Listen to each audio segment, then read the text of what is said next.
Monday. We are right back into the action for another day of the week. Welcome to the Monday edition of Before You Bet right here on the Covers YouTube channel. Make sure you hit that subscribe button right down there. So we're coming off of a winning show on Friday, so we're going to look to bring that winning energy into today. We have a lot to get into. Pretty big Monday night football game. Jason Logan will be along to discuss that. We're on opposite ends of the game tonight, so we're going to mix up 4 total bets for the Monday night football game.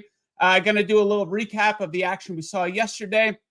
Then in the second half of the show, our guy Brad Powers will be along. We're going to take a look ahead to some of these week 3 college football games and jump on a couple of them early. Okay, so before we get into it, guys, you see the Miami Dolphins helmet in the background. Excuse me. Can you tell? I'm excited. Now, you can say this is pathetic all you want, but yesterday's game against the Chargers, that was one of my most thrilling moments ever as a fan of the Dolphins. So I am absolutely flying high.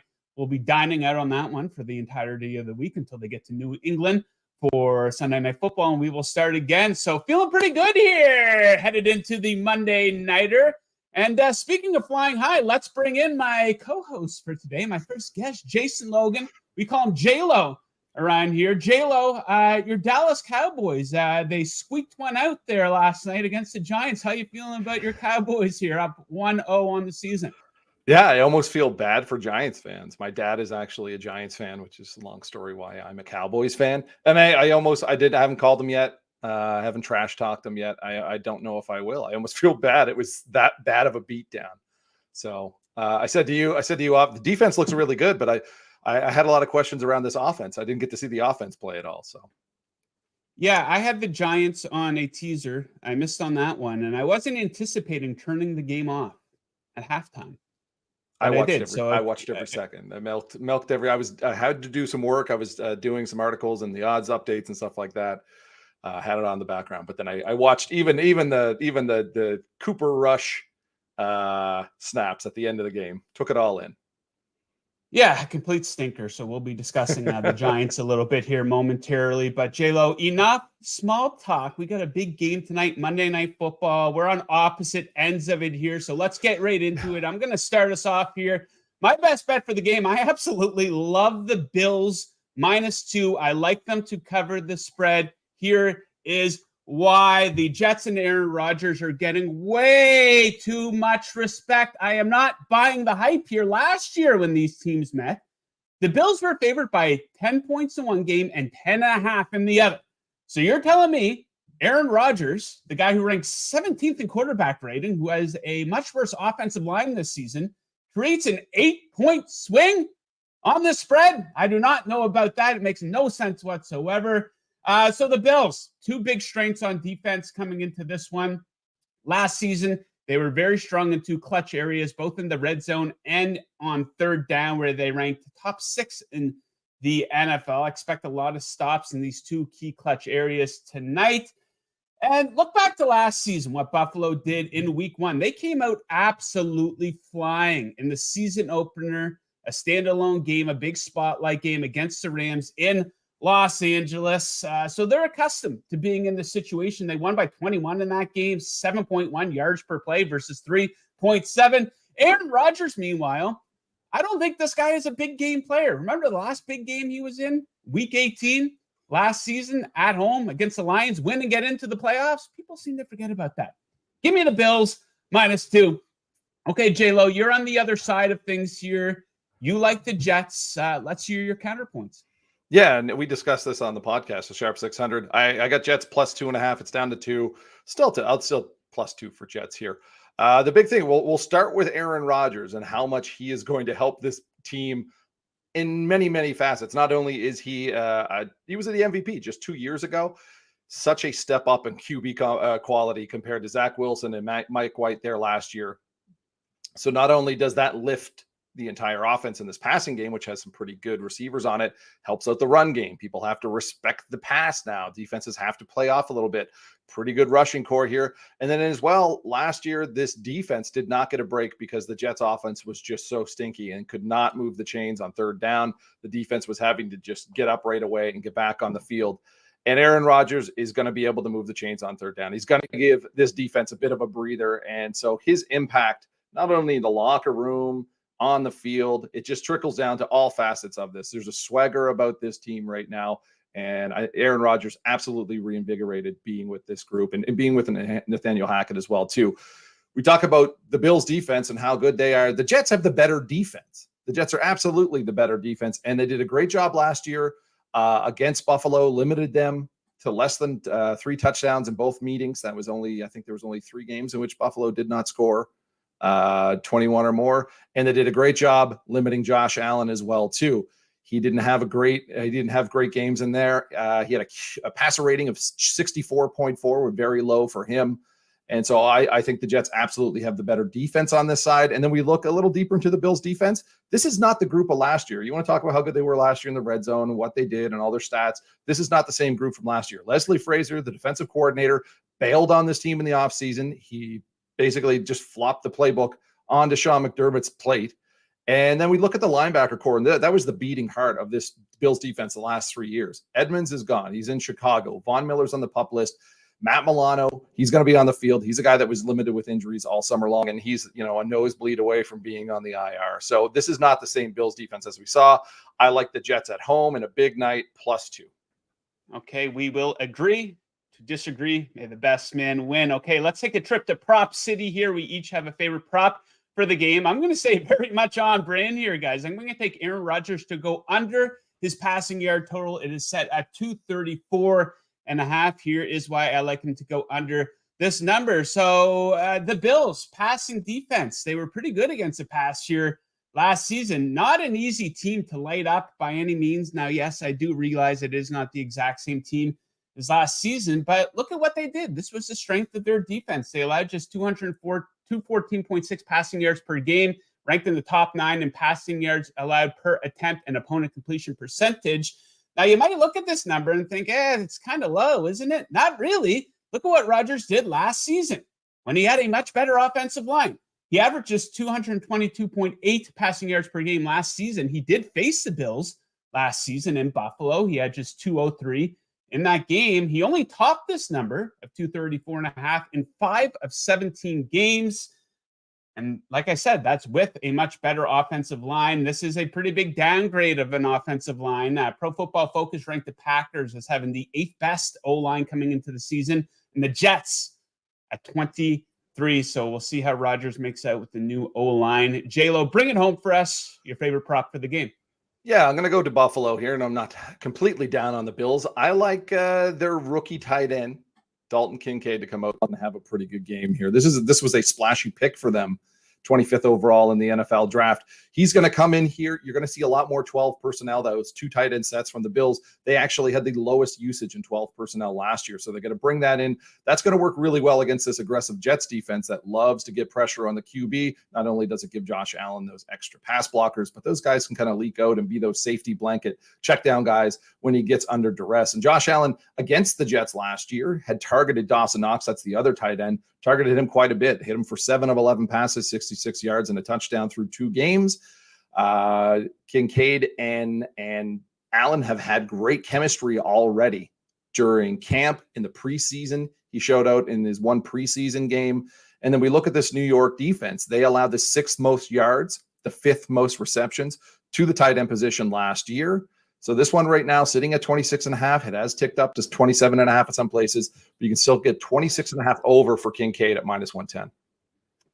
Kincaid, I like that one. Okay, so a lot more to get into here. We're going to recap some of the action that we saw yesterday, and Brad Powers will be along in about 10 minutes to take a look at some lines that he likes in week 3 to take advantage of. Before we get into all that, guys, a quick reminder, if you like the show, hit that like button right down there. And if you like covers, we got a ton of great content. See that subscribe graphic? Our entire graphics budget went towards that fancy graphic there. So make sure, hit that subscribe button right down there. Shout out to the guys in the chat. We have about 80 live viewers right now. Luke Murphy and Kevin Kings weighing in with a couple of bets that you'd like tonight. And Russ M, go Fins. Fins up. You're goddamn right. Okay, so yesterday, a few surprise results and disappointing results. Let's talk about some of the disappointing results that we saw. And my question to you, J-Lo, which team should we be more concerned about, the Steelers or the Bengals? Each of them, let's not sugarcoat it, flat out pathetic yesterday. Take a look at the Steelers first. They lost 30-7 on their home field. They were a 2 or 2.5 point underdog in that game. And a lot of people like the Steelers coming into the season. Most probably still do. You don't want to overreact too much to the result of just one game, but everyone who liked the Steelers just totally disregarded that they had one of the worst offenses in football last season, 26th in scoring, 27th in yards per play last season. They didn't really do a whole lot to address it. They brought offensive coordinator Matt Canada back. Defense supposed to be the strength of the team. The defense did not look good versus the 49ers. So they host the Browns as a 1-point favorite week 2 Monday Night Football. Then the Bengals. So a lot of people did predict a slow start for the Bengals because Burrow was out for the majority of the preseason. Also, they started slow last season. But I don't think people expected that much of a slow start. They scored 3 points, 2 of 15 on third down. They had absolutely nothing. Now they'll go back home. They're a 3.5-point favorite versus the Ravens. So out of those two teams, should we be concerned about either? And if so, which one more than the other?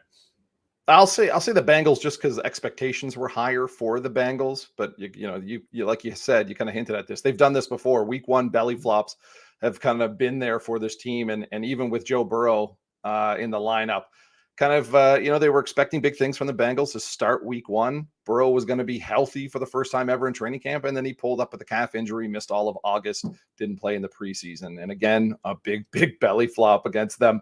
And then they've got to go right back into the mouth of the AFC East and play Baltimore, a really tough team that's looking to get contend with Cincinnati to win this division.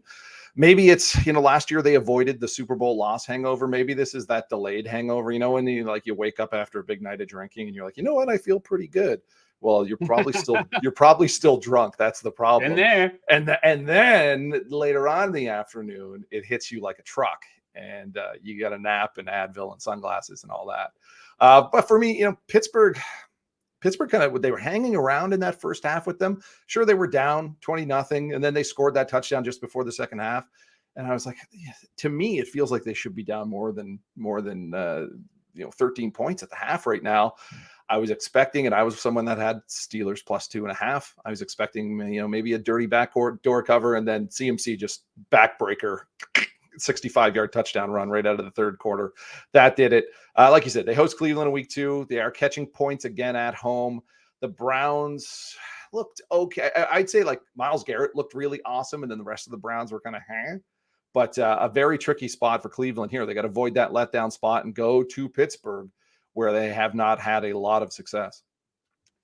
Yeah, I'd be concerned about that Pittsburgh offense. Like I said, they weren't good last season. They looked awful yesterday. Matt Canada, I don't know if he's going to make it for the course of the season. Now, they're not going to be that bad all season, but 7 points, that's what you come out with for your season opener at home? Yes, I mean, San Francisco, let's not poo-poo San Francisco's defense either. I mean, we're looking at like a defense that ranked top 3 in a lot of the preseason polls and had Nick Bosa out there as well too. So, I mean, a pretty good defense to run into. I like Kenny Pickett in this offense. We saw some flashes from them again in this game. We saw them play well during the preseason. Yeah, it's preseason. I think that they'll get it together here.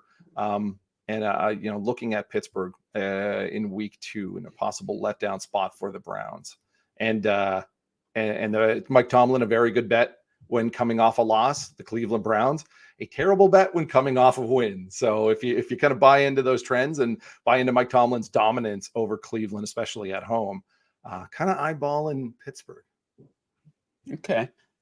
So let's take a look at a couple of the surprise teams, the Bucks and the Rams yesterday. And my question is, which one of these teams do you think has the best shot of being in the mix maybe for a playoff spot when we get towards the end of the season? So the Bucks, they go into Minnesota and they just blew up a ton of teasers, a ton of survivor pool entries, and they have a really good shot, J-Lo, at starting their season 2-0. They got the Bears coming to town here in week 2, and NFC South, that maybe a winnable division. No true powerhouse in that division. Then we take a look at the Rams. They looked absolutely fantastic. A 30-13 win in Seattle. They shut Seattle out in the second half, dominated time of possession. The defense looked good. Matthew Stafford looked like his old self.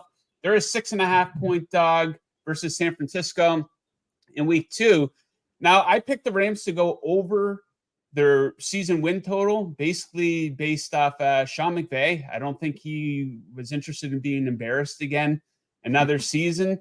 So, I think maybe he is a head coach who can get a lot out of a little in regards to the makeup of the roster and the depth chart. So I'd probably go with the Rams there. But what do you think of those two teams going forward?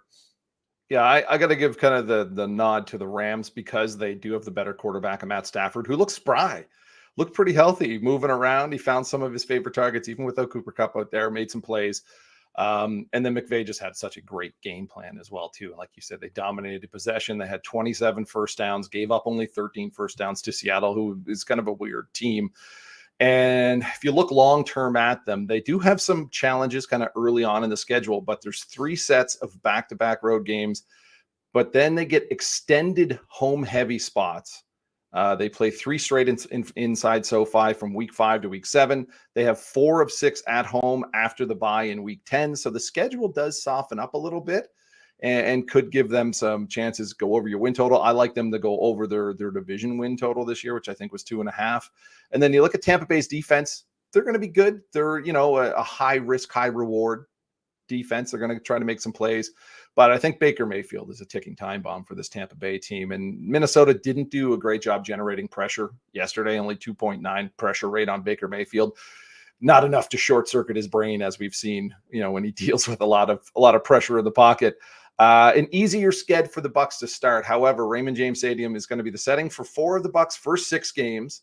They have an early bye week in week 5, but then they live out of a suitcase basically for the next 2 months.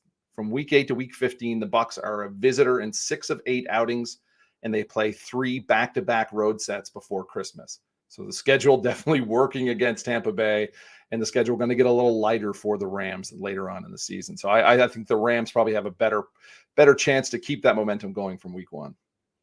Right, nice little nugget there from J-Lo. Okay, so time for a new segment here. We're going to do this every Monday, maybe. It's a segment called Do They Actually Suck?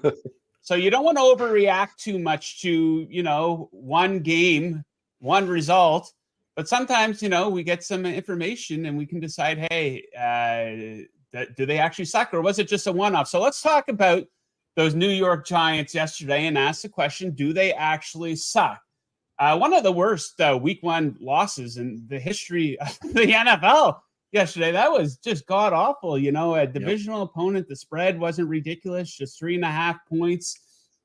And just a comedy of errors led to losing 40-0. They were never in that game.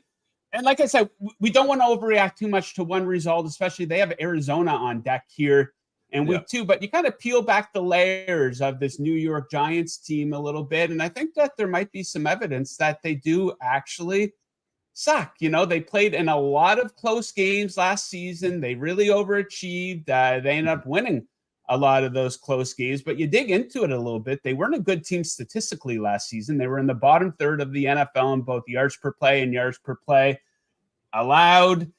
Then you take a look at the depth chart. Not a whole lot of individual talent, easily in the bottom half of the league in terms of individual talent. And that's being polite. So I think that there's a chance that the Giants might actually suck.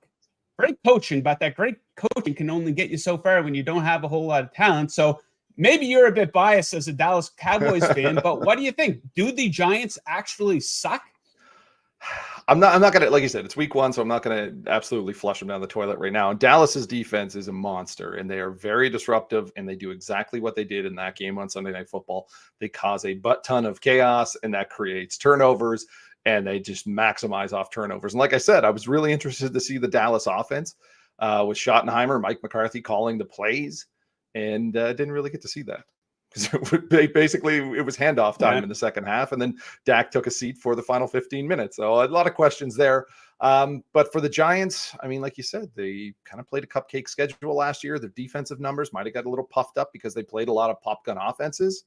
They were able to beat Minnesota in the playoffs, but Minnesota was kind of in the same boat. They were a team that was squeaking out wins in close games. A lot of the times they were upside down in the team stats when it came to yards and points per yard and all of those kind of metrics.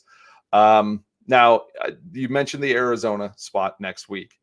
It's a tough spot for them because they not only have to travel out there, but they could get caught looking ahead to a short week. They play the San Francisco 49ers in the Bay Area on Thursday, and they're staying out there on the west side, on the West Coast. So they're going to stay in Arizona or go to Santa Clara after that Sunday game. And it's a tough spot. You're on the road. You're looking ahead. You know you've got a short week coming up. You saw what San Francisco just did to the Steelers, and you're 4.5 favorites. Like, that line is trending. I don't know if we talked about 4-point favorites, but you know that I'm cautious when it comes to 4-point favorites. Kind of an ATS no man's land, so we're trending into that territory as well too. We are definitely going to see if they suck on Sunday, if they can't cover this spread against Arizona, and then we're really going to see what's under the hood when they play San Francisco on a short week. Yeah, it's early. A lot of red flags. I think the Giants might actually suck. Okay, before we let you out the door, let's take a quick look ahead to week 2. A few things caught my eye. Bucks plus 1.5 at home versus the Bears. What have the Bears done to be a home favorite versus anybody in this league? The Bucks played a very competitive game in week 1. So I don't know about Chicago being a road favorite. And I think it's the lowest total on the board, 38.5 for that Giants-Cardinals game. The Cards were pretty good at generating pressure versus the Commanders. They had 6 sacks in that game. The Giants' offensive line was absolutely brutal. So I think it is a low number, but I think both teams could have trouble getting it going in that one. We'll have to dig into that one a little bit more. But J-Lo, anything catch your eye yet for week 2? Yeah, and the Chicago line is very, very interesting because it was like 1, and then we saw some sharper books have it at 2.5, and they were steadfast at 2.5 while the rest of the market was lower. We're seeing this one now 3. I was saying it was in my bet now, bet later. I was like, if you believe in the Bears, wait it out because they're at least going to get a field goal, and maybe they get plus 3.5 against a Bucks team that's not supposed to be very good. I'm not necessarily betting the Bears, but I did go and take the LA Chargers. They were as low as 2.5 at Tennessee. Coming off a game, you score 34 points in a game, you should win, right? And that offense looked awesome. That new Kellen Moore offense for the Bolts looked fantastic. They just so happened to run into a Dolphins team that is amongst a handful of teams that can go punch for punch and tit for tat with that offense. They go to Tennessee, which looked just rotten against New Orleans. I mean, New Orleans has a very good defense, but Ryan Tannehill, 3 interceptions. Derrick Henry, I don't think he got less touches than the rookie running back there. They went 0 for 3 in the red zone. I mean, how do you go 0 for 3 in the red zone when you have Derrick Henry? Tannehill, seriously. Yeah, I said you're bringing a gherkin to a pickle fight, and the Chargers are showing up with one of those big salty kosher dills the size of a baby's arm. So I like what the Chargers are bringing to the table here. I'm not going to downgrade them too much for losing that shootout at home, which was a lot of fun. Like you said, that game was awesome. I also took the over 50.5 for Kansas City and Jacksonville. Just a lot of talent out there, and Jacksonville, their defense, they made Anthony Richardson look like Cam Newton at times there on Sunday. But we saw the Calvin Ridley connection with Trevor Lawrence. We saw how great Travis Etienne can be as well too. That Clemson connection getting going. He was dynamic on the ground and through the air. So a lot of weapons there. And then Kansas City, people might be downgrading them because of what they saw on the Thursday night game and some of those missed opportunities. Travis Kelce has this mini bye to get healthy. He's a guy that if he can be on the field, he's going to be on the field. They put together 57 points when they played in the playoffs last year in the divisional round. They went over that total of 51.5. The look-ahead total for this game was 52. So I bet the over 50.5, expecting a lot of points in this game. Okay, so there we have it. J-Lo, what do you have going on at Covers this week, and where can people find your work at? What don't I have going on at Covers this weekend? I'm currently, when I get off with you here, I'm going to go finish up my power ratings, or at least the ones that I can do right now. So I'll have my power ratings coming out tomorrow for week 2. So all those kind of projected lines. We'll have the Sharp 600 on Wednesday. We're going to have NFL underdogs coming again. Hopefully, if the Jets cover tonight, I'll go 2-1. If not, I'll go 1-2. So we'll see what happens there. But and then a ton of team previews and good stuff coming down the pipe. And the Twitter handle? At Covers JLo. At Covers JLo. It doesn't get much easier than that. On OnlyFans. No, I'm joking. Oh, yeah. OnlyFans. Discounted price this week for first-time subscribers. So there we have it. J-Lo, thank you, my man, for joining us. The Sharp 600, I will be on with you on Wednesday, I think, this week. So don't miss that. It's going to be right here on the Covers YouTube channel. Make sure you hit that subscribe button. J-Lo, thank you for joining us. We'll catch you later this week. All right. Thanks for having me, Joe. Good luck. All right. Okay, so time to shift gears here. We're going to get into some college football. Let's bring our guy in, Brad Powers, being patient in the green room. Brad, what is that, my man? How'd the weekend treat you? It was okay. Would have liked a few more winners, obviously, but it's another week. The good thing about it right now is it's only September. Usually people remember November more than September. Yeah, absolutely. So as I've said before, when you're betting on football or any sport, college football, you don't want to be getting all your bets in on Saturday morning. NFL, you don't want to be getting all your bets in on Sunday morning. Sometimes you want to jump on these lines early. So Brad's going to be with us every Monday to help us jump on some lines that he thinks we're going to be able to get some early value on. So we're going to get into 3 in a minute, but let's discuss a couple of hot topics here. First, Brad, starting off with Alabama football, their death grip as a college football powerhouse starting to loosen here a little bit. So your thoughts on Alabama, both short-term and long-term? They still find themselves in the top 10 on the national championship odds board, 25-1. So do you think that they should be removed from that discussion altogether at this point? No, I mean, when you look down the rest of their schedule, I mean, they're arguably going to be favored in all, 10 of their remaining regular season games. So no, it's not automatically that let's throw them in the garbage. Although I will say this is not overreaction saying, the dynasty might be coming to an end. If you paid attention to Alabama the last couple of years, they've had 4 or 5 games each season where it's come down to the final possession. And more often than not, Bryce Young bailed them out of those games. The number 1 overall pick in the draft. Well, guess what? Bryce Young isn't walking through that door, and Jalen Milroe is just not the passer that Bryce Young or, the guy that can maneuver in the pocket as much as Bryce Young is. So what you've seen over a course of several games and several losses over Alabama the last 2+ seasons, sloppy play, penalties, turnovers at inopportune time. You saw the penalty that basically ended the game, the offsides penalty that allowed Texas to get a first down. This is stuff that didn't just happen on Saturday night. This is stuff that's been happening last several years. And that was something with the reason why Alabama is the best dynasty and Nick Saban's the greatest coach of all time is you didn't see that for 10+ years. And they were not only the most talented team, but they also were buttoned up as much as anybody. Now that they're not buttoned up, I mean, losses I think they're going to lose at least another game or 2. Yeah, Nick Saban on the wrong side of 70. They're an unremarkable 5-3 in their last 8 regular season games. So who knows? Maybe they're as a college football powerhouse in the Nick Saban era might be coming to a bit of an end here. One last thing before we get into the picks. A quick look at the Heisman odds board. Of course, we know Caleb Williams still the favorite, right around plus 400, depending on what sports book you're using. Then we see a bit of a significant drop-off, I guess you could say. Anyone else on that odds board catch your eye now that we're a couple games into the season? Yeah, well, the one thing that I did happen to get somewhat right so far, Jordan Travis, I gave out on the preview show with my favorite Heisman bet. His odds have been basically cut in half. And there's not a lot of marquee games that are going to grab the national attention this week. Obviously, Shedeur Sanders has risen up farther than anybody. Yeah. Quinn Ewers just had a great big performance. I think the Heisman talk really shifts towards next weekend. There's a couple of very high-profile games. Jordan Travis and Florida State at Clemson. If Travis has a big game, Florida State goes on the road and beats Clemson, I think Jordan Travis becomes the favorite even over the defending Heisman Trophy winner in Caleb Williams. So big opportunity again for him. And then the other big game next week will be Ohio State and Notre Dame, where Sam Hartman, if he has a big game against the Buckeyes and somehow Notre Dame upsets Ohio State, Sam Hartman will move into that top 2, top 3 position as far as the Heisman goes. Yeah, maybe something people might want to jump on right now as opposed to waiting.